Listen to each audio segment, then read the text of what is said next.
Hello and welcome. With global supply risks rising, geopolitics reshaping energy markets, and capital discipline still tight, passive investors need more than the headlines. They need some real operating perspective. Today, I'm joined by two seasoned energy professionals. Stephen Smith, he brings over 2 decades of unconventional oil and gas experience across U.S. and international markets. And also Michael Burnaman. He is a veteran geoscientist who started with Mobil in the 1970s and was early in the Barnett Shale. Together, they bring practical insight for investors navigating today's global energy landscape. Steve, Michael, so glad you guys are both here. Well, thank you, Gary, for allowing us to come participate and spend a little time with you and your clients and friends and customers around the world and people that follow you. We're looking forward to this. Thank you, sir. Yes, and we're glad to be here, and we look forward to working with all of your onlookers. Excellent. Awesome. Well, let's just dive in. So the headlines have been super noisy these days about all things oil and gas. You know, maybe a couple of years ago, people were thinking, oh, fossil fuels, they're just part of the past, and let's just all talk about solar panels. But suddenly, Venezuela and all sorts of other things are in the headlines. So first thing is, so how do really Venezuela and other headline risks impact the global oil markets right now, from your perspective? Do you care which one goes first, or just kind of free speaking here? Free speaking, dive right in. Well, yeah. I'll start first, Mike, and go from there. That, you know, Venezuela's definitely been in the news, primarily for the drug cartel boats and that kind of stuff. But they've got a lot of reserves that are publicized and documented in there in the ground. But the issue is that due to all the wars and the events of going in, the regime changes has taken place there over the last 20, 25 years. A lot of their infrastructure is really dilapidated, and it's going to have quite a bit of expenses to rework it, pipelines, tank batteries, because a lot of it is heavy oil is what's coming out of Venezuela. Yeah, they right now their export is less than 500,000 barrels a day. And like Steve says, the primary oil that comes out is this very high viscosity black oil that requires a lot of effort to get it out of the ground. And they have a lot of companies working out there, but it's a very small amount of oil comparative to all of the reserves they claim. Yeah. Well, talk more. I'd like to dive in a little bit more about the quality of the oil and then also what it's going to take to export. So you said the infrastructure is dilapidated. So how much infrastructure capital needs to go in, and are people worried that they're actually going to get a return on their money, or is it like a slam dunk? I'll take that. The first one, I want to just talk on just the logistics and infrastructure, and I'll leave Mike to talk about the quality of the products that's there. That's kind of how we'll dissect this. They've been producing these since 1922, and so the issue is that due through years, there's been lots of majors that are there, have been there in the past. The problem is that it's just production goes down, and whenever you don't have the money, the capex to actually upgrade and do repair work, just general repair work, pipelines, tank batteries. A lot of their tank batteries are 600,000 barrels. Those are large vessels of storage. And so it's all what I refer to in the business as a rope, soap, and dope. You got to have pipelines to get things in to market, and you've got to have the facilities themselves. Of course, a lot of the oil had been refined with our refineries down on the Gulf here, because that's what they were actually built for, to handle the heavy crude coming out of that part of the region. And so the big part of it is when you don't have the money to increase and take care of the logistical aspects, then things run down, and when they run down, it gets worse. So, yeah. Mike, you talk about the quality of it? Yes, it's it's basically viscosity, very high viscosity. It is thicker than the thickest syrup that you can get out, and it's so it sticks to the formation, it sticks to the reservoir, and it's relatively shallow, so there's not a lot of pressure with natural gas to get it out of the ground. So they have to use various types of ways to move it out of the ground. But there's a large number of foreign companies out there as we speak. You've got Argentina and Brazil, China, France, India, Iran, Russia, and Uruguay, as well as some United States companies, especially the companies like Chevron. And so even though they've got a lot of equipment out there and they've been producing for decades, they still haven't cracked the nut about how to produce it at a high rate. Now, in Canada, what they're doing with those same type of heavy oil that they're basically strip mining, they import condensate from the United States, and they mix that with the oil that they're strip mining out of the ground, and then they ship that back to the United States to go to those same refineries that Steve's talking about. So they could do this in Venezuela, but they don't have access to condensate. And about the only place where they're going to get it. Can you say more about what condensate is? It's a very low viscosity oil, and it has about the same viscosity as water. And so it's clear. And I think that it was Amoco that used to sell that as gasoline, and you would get that for your Coleman lanterns. That's what you use to put in your Coleman lanterns. Okay. Some people refer to it as a white gas. It's white gas. And historically, some of your people may have heard that in the older. Again, we've been around a few years, and so a lot of the younger folks don't really understand that, but that's what they used to call white gas. Okay. So they mix it with that so that heavy oil is easier to move. I guess I'm still trying to find the motivation. I know some political figures are really excited about the idea of going in there and getting all that oil, but it sounds like there's a lot of political risk for an operator to go in there, because they had great facilities before, but didn't they get stolen by the government? Maduro. And well, that's with any third world country that you deal with, is that we're very unusual and unique here in the United States, where we as individuals can actually own our mineral rights. The people around the world all the minerals are owned primarily by the governments. There's not individual stuff. So if you have a new government that comes in and they don't like the people that are there, sometimes they end up confiscating assets and kicking people out and taking over their production. So that's a risk, and that is a international risk, not only just in Venezuela but all over the world. Another reason to like American oil and gas, for sure, for investment, steady investment.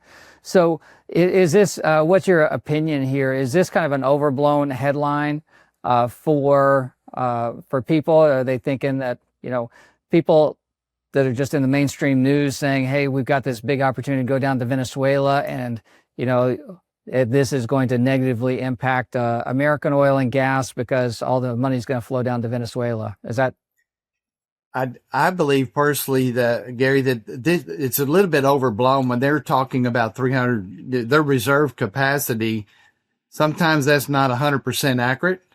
And so it's going to take some time for the CapEx to get in there and kind of clean things up. It's not going to be just like, some of our politicians said, well, we'll just open the spigot and do 2 million barrels of oil. I mean, just to load a 2 million barrel oil tanker, it takes you about probably a 24-hour day time period. It may take you 4 or 5 days just to load that, just on the regular, nice, smooth, easy oil. This doesn't move nice, smooth, and easy. And so I think people kind of blow things out of proportion. And here in the United States, people think that we're just kind of isolated, but in reality, we're not, because there's all kinds of activity that goes on around the world about these choke points. And that's what's really interesting, is not so much one individual country is that we consume so much product on a daily basis. And that's where I think the real tug comes in. That's what really takes and controls prices. We in the United States, we don't dictate our prices. It's done by the supply and demand and the risk factor of going through all of these different choke points around the world. Yeah, I want to dive into choke points, but maybe either you or Mike can talk to what's the worldwide demand. So people hear like 1 million barrels. It sounds like a lot. What is give us the bigger picture so we can put things in context. Every year, the world consumes 37 billion barrels of oil. And so every day, we consume about 101 million barrels of oil worldwide, and about almost 400 billion cubic feet of natural gas, and another 50 billion cubic feet of natural gas as LNG. So it's a tremendous amount of volume, but that has to be moved around all over the world. And what there is every day there's about 78 million barrels of that 100 plus million barrels a day that is shipped on the oceans. And Steve was talking about these choke points, and there are places, say like in the Straits of Hormuz, which is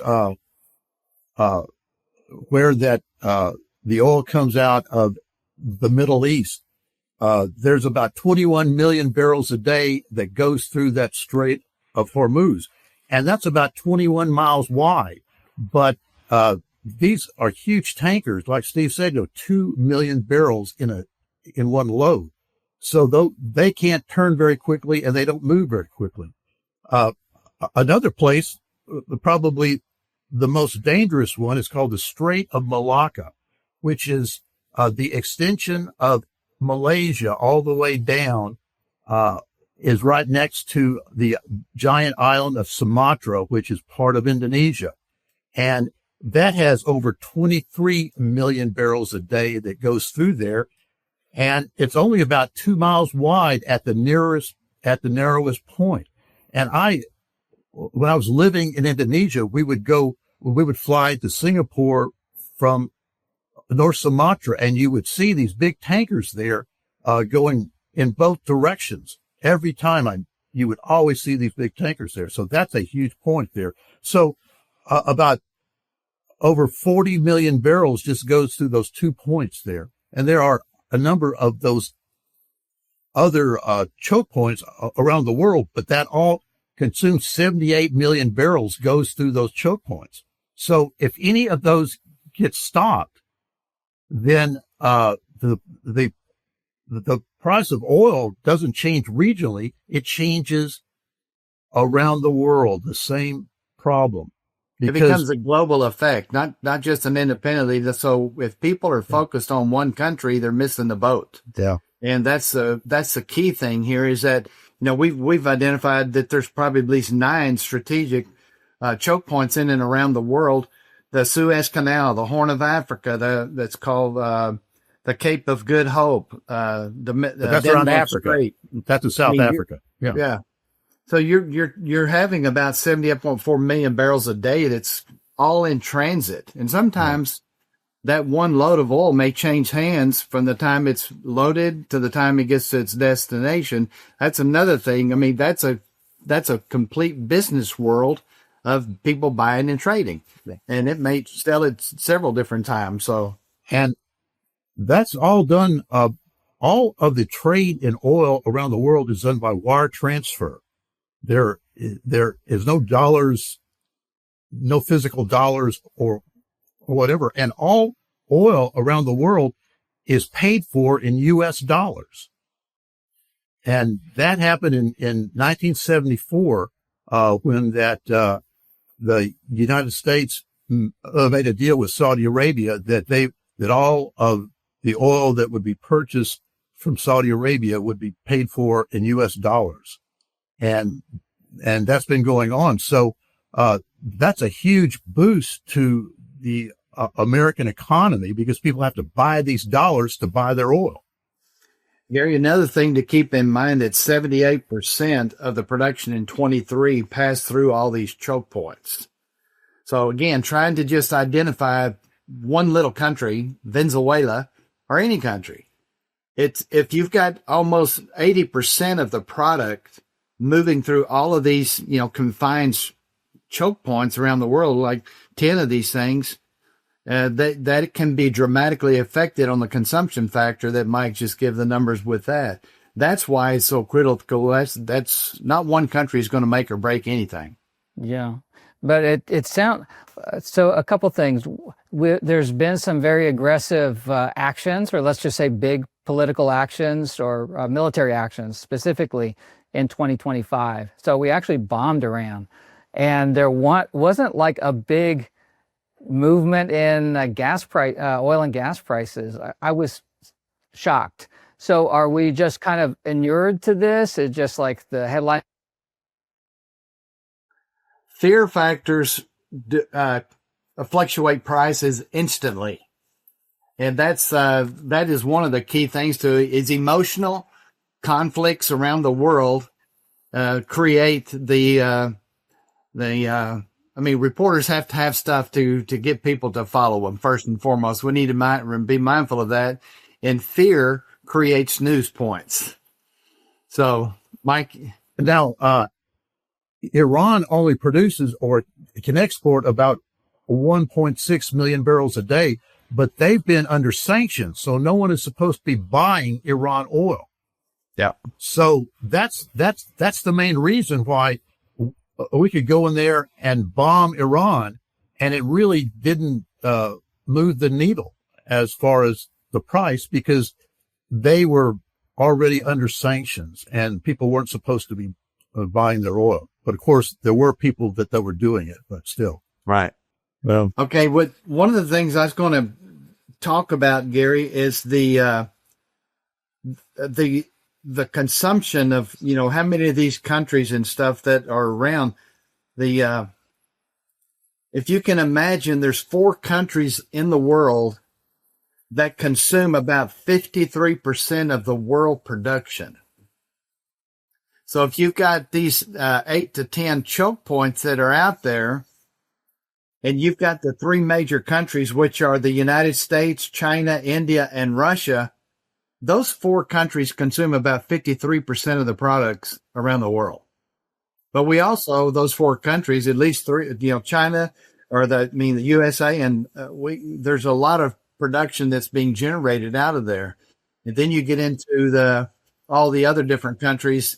Just take out the equation of the political ramification of going in and bombing this one or bombing that one. You still have so much that's moving around out there, and the choke points are so critical of what goes on. But those 4 big countries are the biggest consumers.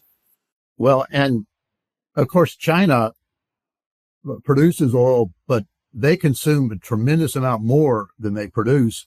And India produces almost no oil. And That's right. They would like to produce a lot more, but they don't have the currency to actually buy it. And certainly Russia produces a lot, but they also use a lot themselves. But that's just 4 countries produce. They actually consume over half of the oil that is consumed every day. And so what's going on in those economies have a huge impact on what the prices are. Mm-hmm. And if the Chinese economy goes down, or if the Indian economy goes down, then that demand is going to be reduced. And all of a sudden, we've got a lot of tankers going around in circles without a place to land that oil. I think another good bullet point on the worldwide deal, about 2/3 of the world's oil production goes primarily towards transportation at all. So that's, a lot of people, they get stuck on the fact of what the price at the pump pays. That's where the instant effect for people is primarily, but it's involved in everything that we do in our lives, from the medicines, the makeup, that women wear and all of our clothes and stuff that are made out of it. I mean, it's involved in everything that we do, not just what the fuel you put in your pump. And to me, that's probably a big misconception from the public. That's all they look at and that's all they focus on.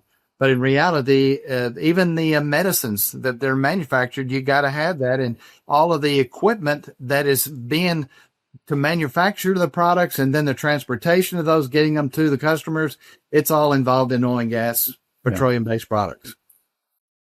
And now the United States is a net exporter of hydrocarbons, because even though we consume so much, we also produce so much natural gas from the United States that if you convert the amount of natural gas that we produce into the same heat value as the oil, we become a net exporter, or we are totally energy sufficient. We don't have to import energy. Now, we do import various amounts of oil and things just for the east and west coast of the United States, so that it's easily done. But we're a net exporter of energy, which is important. Gary, another thing I make a comment too on that's really interesting about the pricing is that the oil is produced locally in all the different regions and countries, but the price comes from the global effect. The global pricing set, we don't set it here in Texas or, in the United States. We may want to think we're big and powerful, which we are. We control a lot of it, and we have the ability to own our own mineral rights, which other people don't. But that's the deal is that you got to make sure that you just don't do it. Producing countries provide and supply the quality of it, but the oil futures market, the traders around the world, they're the one that drives the speculation and the price future and the movements. It's all about fear factors that get involved with that as well too. Yeah. Given where we are with things and your observations about, some of the headline risks we've talked about, Venezuela to a large extent, and some of these choke points, are you still bullish on oil and gas? Are you kind of medium on oil and gas for for investors? I just put your investor hat on, or thinking for the investors. Is this all just part of the game, or is there something new here? Are there opportunities or new threats? If you could just summarize it for somebody who's looking to invest in oil and gas. Well, I think the political changes that's transpired in the last 10 to 15 years, they were all pushing us to eat bugs and to have solar and wind energy. And I, for one, I'm 3 generations in this business. We have to have the petroleum-based products for everything that we do. And they're not going to run out. What's interesting is our business, the technology continues to change almost daily about getting the original oil out of the ground, because that's another misconception. People think that there's a big old pool of oil down there and you just stick a straw in and go to sucking it out. It's not that way. There's all kinds of engineering and reservoir engineering and all kinds of things that go through with the technology side that helps us to get more of the reserves out of the ground. Most of the time, you only get like 3 to 4% of the oil and gas in place. Sometimes you get on up higher than that. But this technology that's really developed in the last 20 years, and a lot of it has come with the computer age industry and the AI that's making a huge, huge benefit now with some of the oil and gas stuff that we are doing. So again, technology drives it. And we're going to have the oil and gas petroleum-based products for years and years to come. Almost all of the fertilizer that's used around the world is made out of natural gas. And so that's a tremendous amount of the natural gas budget around the world goes into making the fertilizer that's used for all the crops. And so, you really can't make that fertilizer out of the liquid petroleum because it has to go through a number of processes. So you have to use natural gas. And so that's at least 40% or more of all the natural gas in the world goes into making fertilizer. And that there will always be a market for this petroleum product. Yeah. So many different varieties there. So for that's an eye opener for me. I've been thinking about, because data centers are in the news so much, I've been thinking about like natural gas equals electricity, oil equals transportation. But I appreciate you giving that insight about the fertilizer.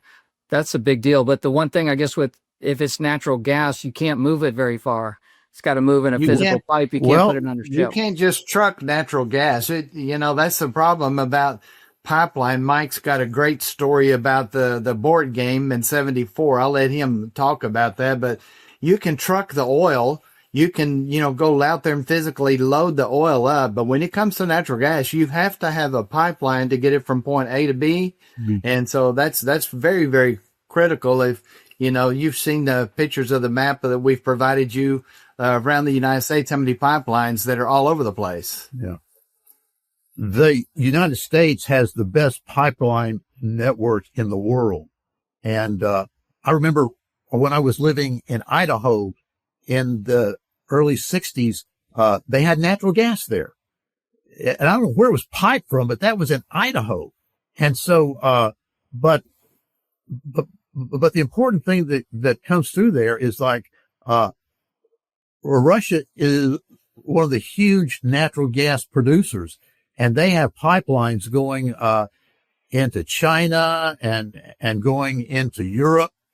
And so that's where a large amount of their natural gas, they produce a tremendous amount of natural gas, about over 20 billion cubic feet a day is what they produce out of Russia. But a lot of the natural gas that's produced around the world is turned into LNG, or liquefied natural gas.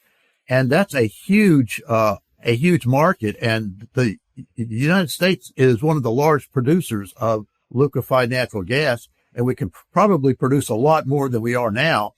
And there are a number of the new liquefaction plants along the U.S. Gulf Coast that are coming into play this year in 2026, and we'll be the premier, the main producer of LNG for the world by the end of 2026. Yeah, I think that's big news, because that gives just another export market for us. Before we wrap up, I want to ask a quick question about some of this sanctioned oil. You said that, India or China, they're producing, or they consume an awful lot of the worldwide oil and gas. I've heard or read that there's a lot of sanctioned oil on these unflagged international ships going to them. They're buying it at a discount because it is sanctioned. Sure. Is this a real thing? And to what extent is this big? And if we, the United States, if we can really enforce sanctions, does that actually increase the price of oil, or is this just always going to be a leaky faucet? Well, the sanctions are already built into the oil price. So, but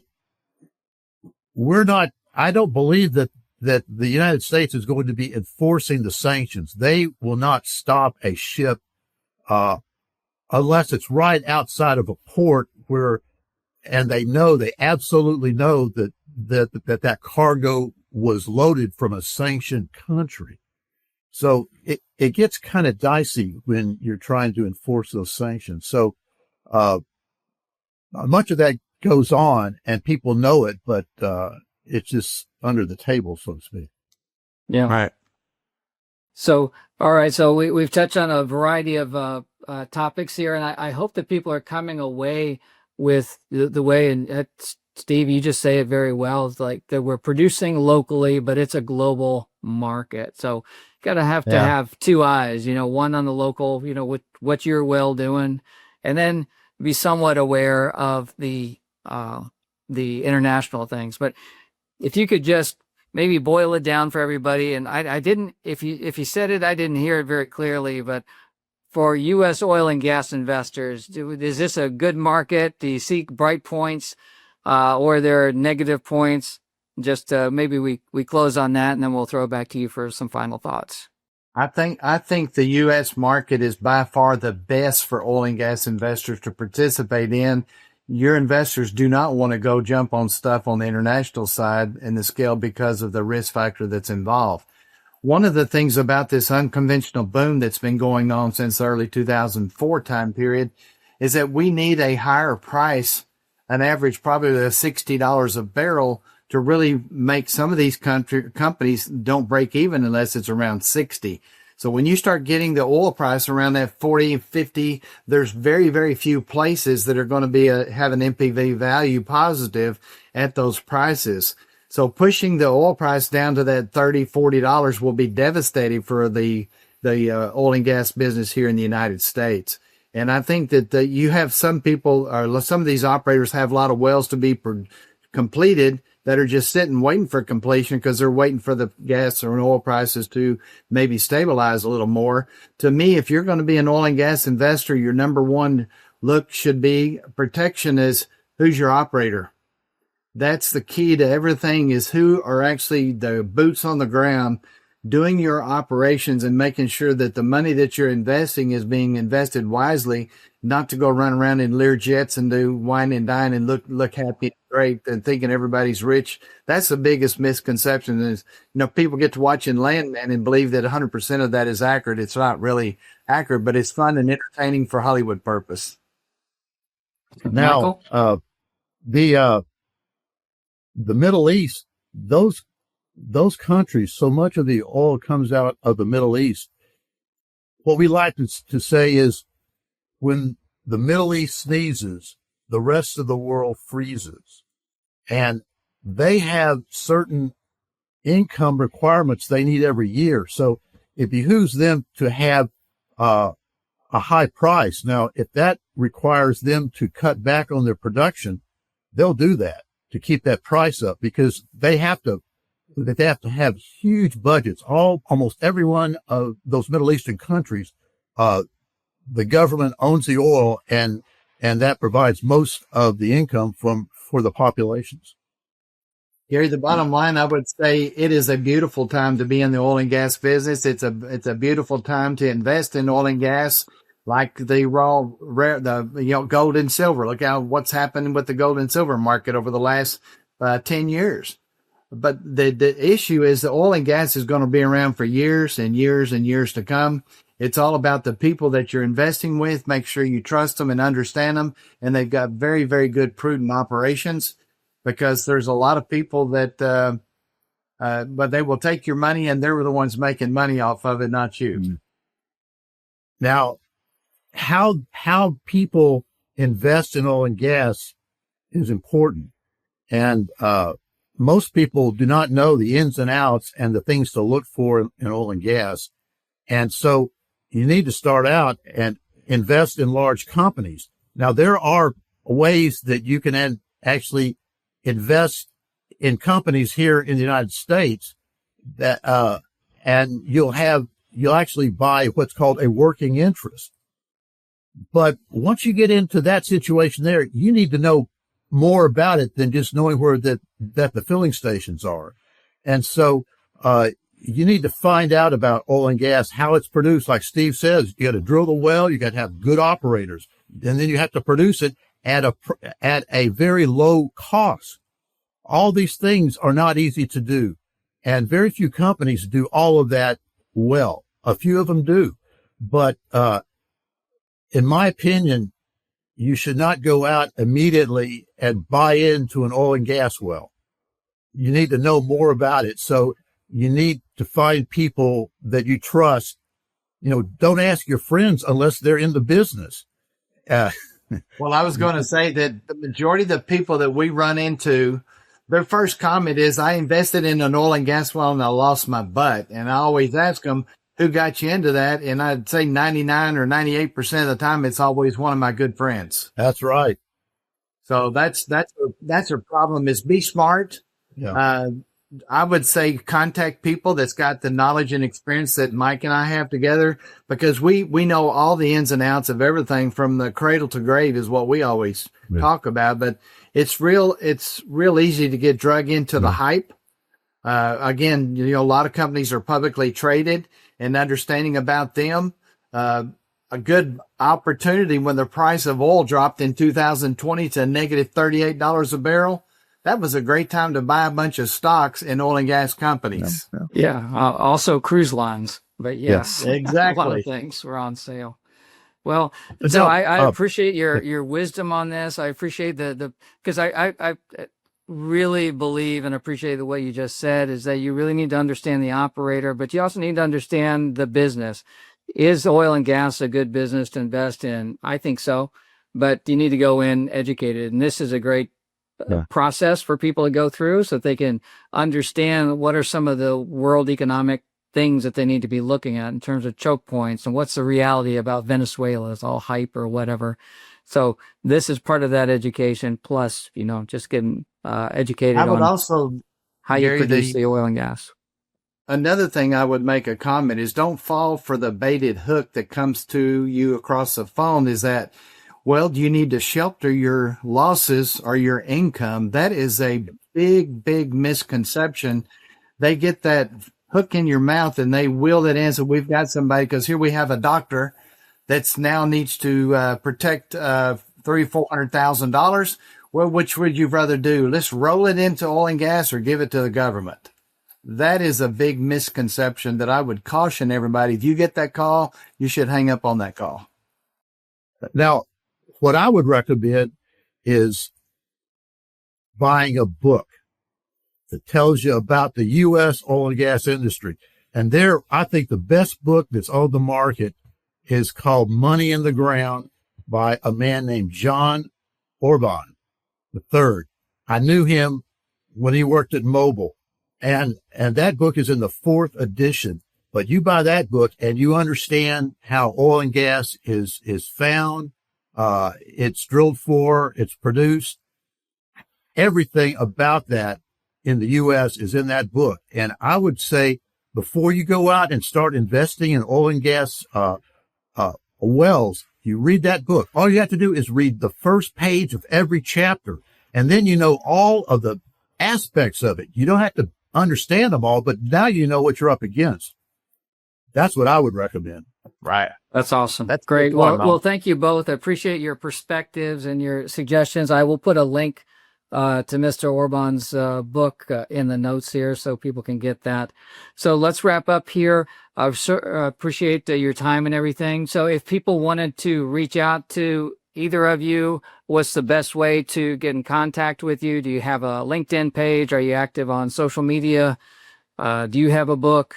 Just what's the best way for people to connect with you? The best way is probably through our website at nextierenergy.com. That's NEXTIER energy.com. And on the website, you can read a little bit about us and see the things that we've done through the last, each one of us have 50 plus years in the business. That's probably the easiest way, or we can be contacted with our cell phones and email addresses, and every bit of that is on our website.